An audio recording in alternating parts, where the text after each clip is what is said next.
অনেক রকমের পাঁচমিশালি সবজি আর মসুরের ডাউল দিয়ে পাঁচমিশালি সবজি রান্না করলাম। আর বাহিরে কয়েকদিন ধরে বৃষ্টি হচ্ছে, সকাল থেকেই একদম বৃষ্টি হচ্ছে।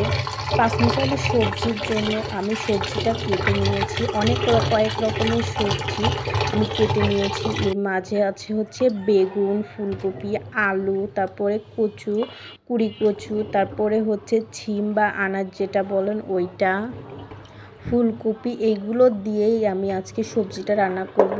ঘরে আপনাদের যে কোনো সবজি থাকলে কয়েক রকম সবজি দিয়ে এই সবজিটা রান্না করলে খেতে আরও বেশি মজা। আর আমি যেভাবে সবজিটা রান্না করতেছি এরকমভাবে আপনারা যদি সেমভাবে সবজিটা রান্না করেন একদম মুখে লেগে থাকার মতোই নিরামিষ সবজিটা। অনেকে এই সবজিটাকে হচ্ছে বলে থাকে হচ্ছে লাবড়া বলে, অনেকেই সবজি বলে, নিরামিষ সবজি, অনেকে অনেক নামে এটাকে বলে। আপনারা কী নামে এটা চেনেন অবশ্যই কমেন্ট করে জানাবেন। অনেক রকম সবজি দিয়ে ডাউল দিয়ে এভাবে রান্না করলে খেতে কিন্তু মজাই লাগে। সবজিটা ধুয়ে আমি এখন বসিয়ে দিব। বাটা মশলা দিয়েছি 2 চামচের মতো, তারপরে গুঁড়া মশলা দিয়ে অ্যাড করে দিলাম। গুঁড়া মশলাগুলো দিচ্ছি। যে রান্না করতেছি দুপুরে না, বাহিরে টিপটিপ করে কিন্তু বৃষ্টি হচ্ছে, একদম ফজরের আজানের থেকে এই যে বৃষ্টি শুরু হয়েছে, সারাদিন টিপটিপ করে বৃষ্টি হচ্ছে, থামতেছে, এরকমই হচ্ছে। এই বৃষ্টির মাঝেই মনে হয় শীত পড়ে যাবে বৃষ্টি হতে হতেই, সেই জন্যই মনে বৃষ্টিটা হচ্ছে, জানি না।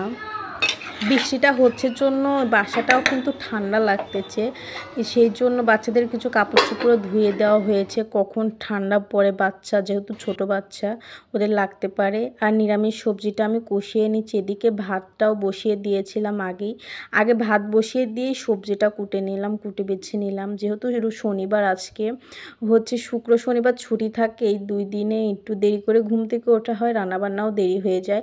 আগে ঘুম থেকে উঠে যে ভাতের চাউলটা ধুয়ে দিয়েছি, তারপর নিরামিষ সবজিটা কষিয়ে নিচ্ছিলাম। কষিয়ে নেওয়া প্রায় হয়ে গিয়েছে, এখন ঝোলের পানি দিয়ে দিব। দিয়ে এখন হচ্ছে পুরাপুরি সবজিটা সিদ্ধ হয়ে আসলে তারপরে বাগার দিলে কিন্তু তরকারিটা রান্না কমপ্লিট হয়ে যাবে।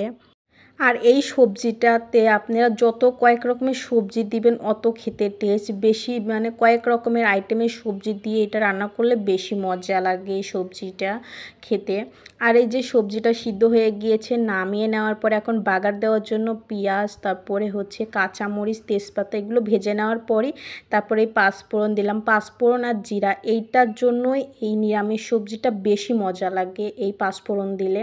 তারপরে এই যে সবজিগুলো ঢেলে দিলাম, সিদ্ধ করে রাখা সবজি দিয়ে দেওয়ার পরে যে নিয়েছি, এখন রান্না করে নিব। জিরার গুঁড়াও ইউজ করা হয়েছে লাস্টের দিকে নামানোর আগে। আর এই সবজিটা কিন্তু রুটি, পরোটা, ভাত, তারপরে পোলাওর সঙ্গে খেতেও কিন্তু খুবই মজা। আর এই নিরামিষ সবজিটা আপনি যাকেই খাওয়াবেন, একবার কেউ যদি এরকমভাবে রান্না করে খায় না, বারবার খেতে চাবে আপনার কাছ থেকে। এই নিরামিষ সবজিটা এত মজা লাগে। আর আমি যেভাবে আজকে সবজিটা রান্না করেছি, আমি ভাবতেই পারিনি মানে নিরামিষ সবজিটা এত মজা হবে। খুবই মজা হয়েছে, দুর্দান্ত। আর আমার ছেলেমেয়ের খুবই ভালো লেগেছে, ঝাল টাল একদম কম করে দেওয়া হয়েছে। আর এরকম সবজি কিন্তু অনেক রেস্টুরেন্টে, হোটেলেও কিন্তু পাওয়া যায়, এরকমভাবে কিন্তু রান্না করে তারা। আর হচ্ছে সবজিটা খুবই মজা হয়েছে। এখন দুপুরে খাবার খেতে যাব। প্লেটে ভাত বেড়ে নিয়েছি, তারপরে এখন সবজি দিয়েই কিন্তু 1 প্লেট ভাত খাওয়া হয়ে যাবে। আর হচ্ছে মাছের তরকারি আছে, ওই মাছের তরকারিটা গরম করে রাখা হচ্ছে, খাওয়া হচ্ছে না আর।